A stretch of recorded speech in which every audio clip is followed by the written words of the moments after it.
പ്രേക്ഷകരെ ട്രൂവിഷൻ പ്രാദേശിക ന്യൂസിലേക്ക് സ്വാഗതം. ഒരു മനോഹരമായ ഒരു സന്ദേശം കേട്ടാലോ? ലോകത്തെ മാറ്റിമറിക്കാൻ നിങ്ങൾക്ക് ഉപയോഗിക്കാൻ കഴിയുന്ന ഏറ്റവും ശക്തമായ ആയുധമാണ് വിദ്യാഭ്യാസം. നമ്മുടെ എല്ലാവരുടെയും പ്രിയപ്പെട്ട ഡോക്ടർ APJ അബ്ദുൽ കലാമിന്റെ വാക്കുകളാണിത്. എത്ര മനോഹരമായ വാക്കുകൾ അല്ലേ? വിദ്യ അല്ലെങ്കിൽ അറിവ്, അതാണ് ജീവിതത്തിന്റെ അടിത്തറ. ശരിയായ വിദ്യ അഭ്യസിച്ചവൻ ജീവിതത്തിൽ തോൽക്കാതെ മുന്നോട്ട് പോകും. ആത്യന്തികമായി പറയുകയാണെങ്കിൽ വിദ്യാഭ്യാസം അതിന്റെ യഥാർത്ഥ അർത്ഥത്തിൽ സത്യാന്വേഷണമാണ്. കേവലം പാഠശാലകളിൽ മാത്രം ഒതുങ്ങുന്നതല്ല വിദ്യാഭ്യാസം.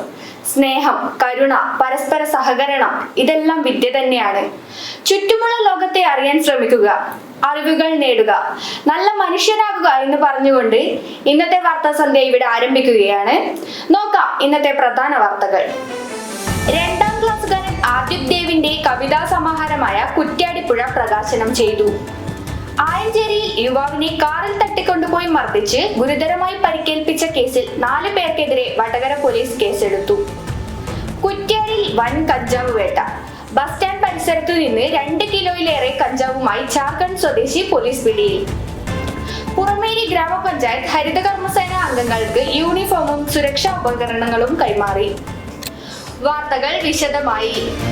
ആലക്കാട് MLP സ്കൂൾ 2ാം ക്ലാസ് വിദ്യാർത്ഥി ആദിത് ദേവിന്റെ 30 കുട്ടിക്കവിതകൾ അടങ്ങിയ 2ാമത്തെ പുസ്തകം കുറ്റ്യാടിപ്പുഴ കുന്നുമ്മൽ AEO PM അബ്ദുറഹ്മാൻ പ്രകാശനം ചെയ്തു. കുറ്റ്യാടി താലൂക്ക് ആശുപത്രി സൂപ്രണ്ട് PK ഷാജഹാൻ ആദ്യ പതിപ്പ് ഏറ്റുവാങ്ങി. കവിയും സാംസ്കാരിക പ്രവർത്തകനുമായ അനൂപ് കൃഷ്ണൻ പുസ്തക പരിചയം നിർവഹിച്ചു. മാധ്യമപ്രവർത്തകനും എഴുത്തുകാരനുമായ കുഞ്ഞിക്കണ്ണൻ വാണിമേൽ പ്രഭാഷണം നടത്തി. Kayakkodi panchayat president OP Shijil, ward member Manoj OP, head master AV Nasaruddin, Kayakkodi ഗ്രാമപഞ്ചായത്ത് standing committee chairperson Uma A, Kayakkodi ഗ്രാമപഞ്ചായത്ത് member Biju KP, Preman EK, PTA president Muneer TEK, manager Fasal EK, VC Kunhabdulla master, PTA vice president Jameela Jamaluddin KP, MPTA president Farsana Sadath, EK Purushothaman, Rasheeda KP, Anoop Krishnan, Kunhikannan Vanimel, Rafi Nadayamal, Divya K Divakaran, school leader Hamdan Dawood എന്നിവർ സംസാരിച്ചു.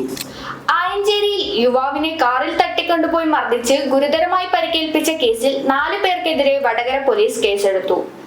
ആയഞ്ചേരി സ്വദേശിനിയായ പെൺകുട്ടിയുമായി പ്രണയത്തിലായതിന്റെ പേരിലാണ് തന്നെ മർദ്ദിച്ചതെന്ന് യുവാവ് വടകര പോലീസിൽ നൽകിയ പരാതിയിൽ പറഞ്ഞു.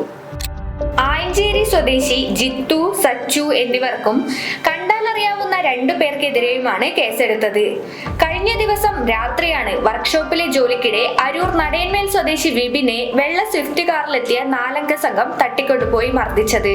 നട്ടെല്ലിന് സാരമായി പരിക്കേറ്റ യുവാവ് ചികിത്സയിലാണ്. പ്രതികൾക്ക് വേണ്ടി അന്വേഷണം ആരംഭിച്ചതായി പോലീസ് പറഞ്ഞു. കുറ്റ്യാടി ബസ് സ്റ്റാൻഡ് പരിസരത്ത് നിന്ന് 2 കിലോയിലേറെ കഞ്ചാവുമായി ജാർഖണ്ഡ് സ്വദേശി പോലീസ് പിടിയിൽ. ജംതാറ ജില്ലയിലെ റഹ്മത്ത് അൻസാരിയെയാണ് പിടികൂടിയത്. കുറ്റ്യാടിയിലെ ഹോട്ടൽ തൊഴിലാളിയാണ് ഇയാൾ. രഹസ്യ വിവരം കിട്ടിയ ലഹരി വിരുദ്ധ സേന ഇയാളെ പിന്തുടർന്ന് പിടികൂടുകയായിരുന്നു. ജാർഖണ്ഡിൽ നിന്നും ട്രെയിനിൽ വടകരയിൽ ഇറങ്ങിയ ശേഷം ബസ്സിൽ കുറ്റ്യാടിയിൽ എത്തിയപ്പോഴാണ് വലയിലായത്. നർക്കോട്ടിക് സെൽ DYSP പ്രകാശ് പടന്നയിലിന്റെ നേതൃത്വത്തിൽ dance of SI Manoj, SI മാരായ VC Bineesh, VV Shaji, വള്ളിൽ Sadanandan, K Latheesh, CPO മാരായ ശോഭിത്, അഖിലേഷ് എന്നിവരും കുറ്റ്യാടി SI ജയനും സംഘവും ചേർന്നാണ് പ്രതിയെ പിടികൂടിയത്. കുറ്റ്യാടി മേഖലയിൽ കഞ്ചാവ് എത്തിക്കുന്ന പ്രധാന കണ്ണിയാണ് ഇയാൾ എന്നാണ് വിവരം. നാട്ടിൽ പോയി വലിയ അളവിൽ കഞ്ചാവുമായി എത്തുന്ന ഇയാൾ പിന്നീട് ഏജന്റിന് കൈമാറുകയാണ് ചെയ്യുന്നത്. റൂറൽ SPക്ക് കിട്ടിയ വിവരത്തെ തുടർന്നാണ് ഇയാളെ വീഴ്ത്തിയത്. പുറമേരി ഗ്രാമപഞ്ചായത്ത് ഹരിതകർമ്മ സേന അംഗങ്ങൾക്ക് യൂണിഫോമും സുരക്ഷാ ഉപകരണങ്ങളും കൈമാറി. പുറമേരി പഞ്ചായത്ത് ഹാളിൽ നടന്ന ചടങ്ങ് ഗ്രാമപഞ്ചായത്ത് പ്രസിഡന്റ് അഡ്വക്കേറ്റ് VK ജ്യോതിലക്ഷ്മി ഉദ്ഘാടനം ചെയ്തു. 34-അംഗ ഹരിതകർമ്മസേന പുറമേരിയുടെ ശുചിത്വ സേന എന്ന നിലയിൽ മികച്ച പ്രവർത്തനം കാഴ്ചവെച്ചുകൊണ്ട് മുന്നോട്ട് പോകുന്നുവെന്ന് അഡ്വക്കേറ്റ് VK ജ്യോതിലക്ഷ്മി പറഞ്ഞു. വാർഷിക പദ്ധതിയിൽ 1.5 ലക്ഷം രൂപ വകയിരുത്തിയാണ് യൂണിഫോം, സുരക്ഷാ ഉപകരണങ്ങൾ എന്നിവ വാങ്ങി നൽകിയത്. മാലിന്യമുക്തം പരിപാടിയുടെ ഭാഗമായി 4500 സ്ക്വയർ ഫീറ്റ് വരുന്ന മികച്ച എംസിഫ് സംവിധാനം പുറമേരിയിൽ ഒരുക്കിയിട്ടുണ്ട്. അതുമായി ബന്ധപ്പെട്ട അനുബന്ധ സൗകര്യങ്ങളും ഗ്രാമപഞ്ചായത്ത് ഒരുക്കി കഴിഞ്ഞു. ചടങ്ങിൽ standing committee chairperson MM Geetha അധ്യക്ഷത വഹിച്ചു. Vice president Seena TP, secretary Premanandan, VEO Aneesh PTK, health inspector Shajna എന്നിവർ സംസാരിച്ചു. ഇന്നത്തെ വാർത്താ സന്ധ്യ ഇവിടെ പൂർണ്ണമാകുന്നു. എല്ലാ പ്രിയ പ്രേക്ഷകർക്കും നന്ദി, നമസ്കാരം.